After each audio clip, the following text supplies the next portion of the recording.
Welcome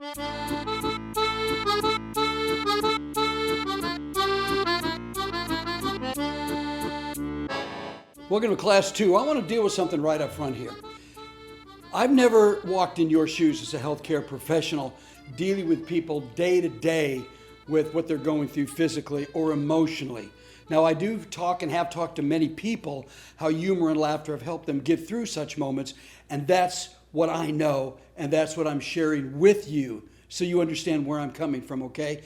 And that's how Dr. Siegel, Bernie Siegel, and Patch Adams found out about You Just Have to Laugh, the work that I did from more of an emotional humor and laughter point of view, which both of them do in their own way. Only Patch really isn't funny humor, laughing, ha-ha. Patch is more joy and clowning. But we'll get to that in a little bit. What Patch and Bernie are going to talk about in this class is about the feelings they go through in trying to cure and help people, and also being aware of what the other people go through. I'll let them take it from here and check back with you, because there's some things, well, you'll see. One of the things that I realized, just as laughter helps, if you do what makes you lose track of time, you're healed. You're in a trance state. I mean, you don't have aches or pains or an illness.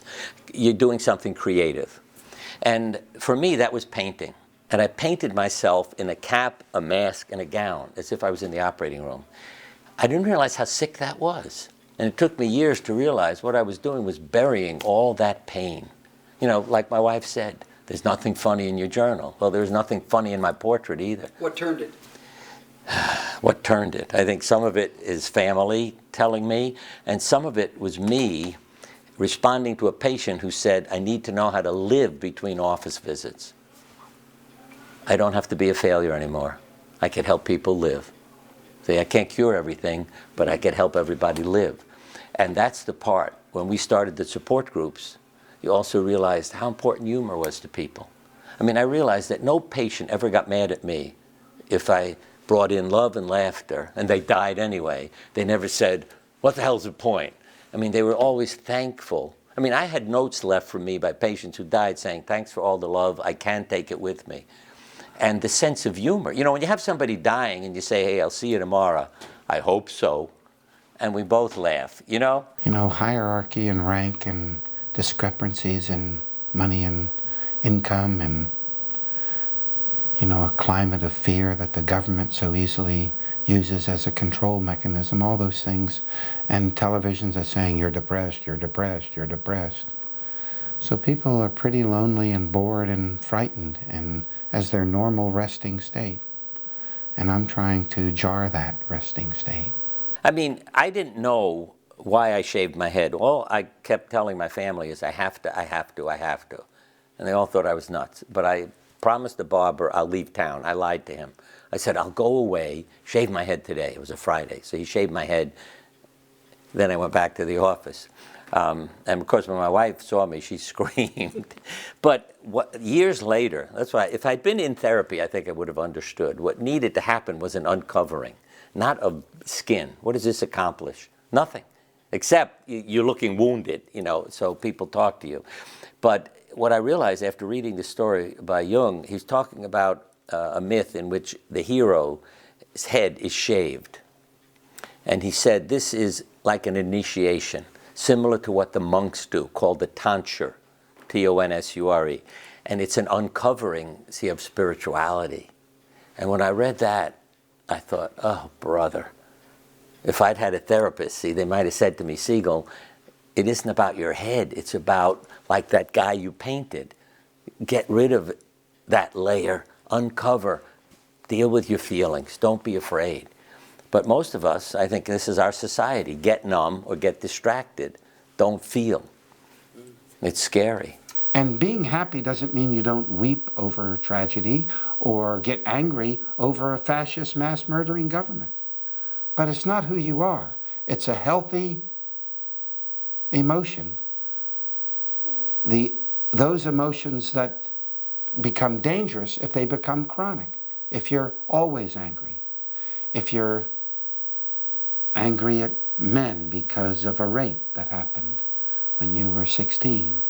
If you're angry at another country, if you're angry at a race. That's why Nelson Mandela became dangerous, because when he was released from jail, he wasn't angry. He was happy. he was going to end apartheid and did. Humor is the thing that always works. Because what I've learned in my own life, you can't be afraid when you're laughing. I mean, your chemistry has changed. So be the change. You can see the physical change when people spend time laughing. And then studies also support.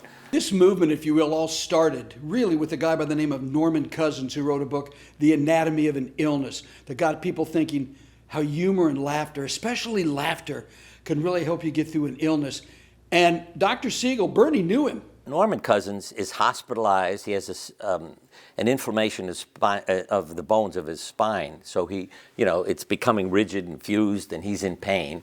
How you could say, no, he didn't have it, that's crazy. But that's what you hear from a lot of professionals, Oh, it's our treatment got you better, or you never had it in the first place when you have a case of self-induced healing, see? It's easy to deny it. But here's a man who was in the hospital, seriously ill, in pain, who decides to change. And, watching the candid camera tapes, and you laugh. Now, we know physiologically, a study was done by a student at University of South Florida, graduate student. She gave 2 actors a comedy, Lucille Ball Desiarnaz script, and then a tragedy. While acting, their blood was drawn.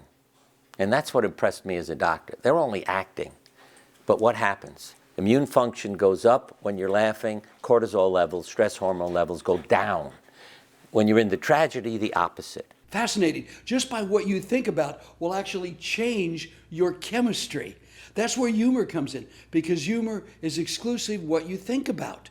So if you think about something funny, you're not thinking about being miserable. And to add what Bernie talked about, especially as a healthcare worker or people that deal with other people's pain or suffering or misery, it's easy for them to take that on. So what do you do with those emotions? You can go laugh and see a movie, or you can do what Bernie said. Do something that makes you lose track of time, whether it's painting, whether it's hobby. With me personally, I grow bonsai plants. You get all these plants around me. That's what I do. I love it. When I do that and work with them, completely lose track of time.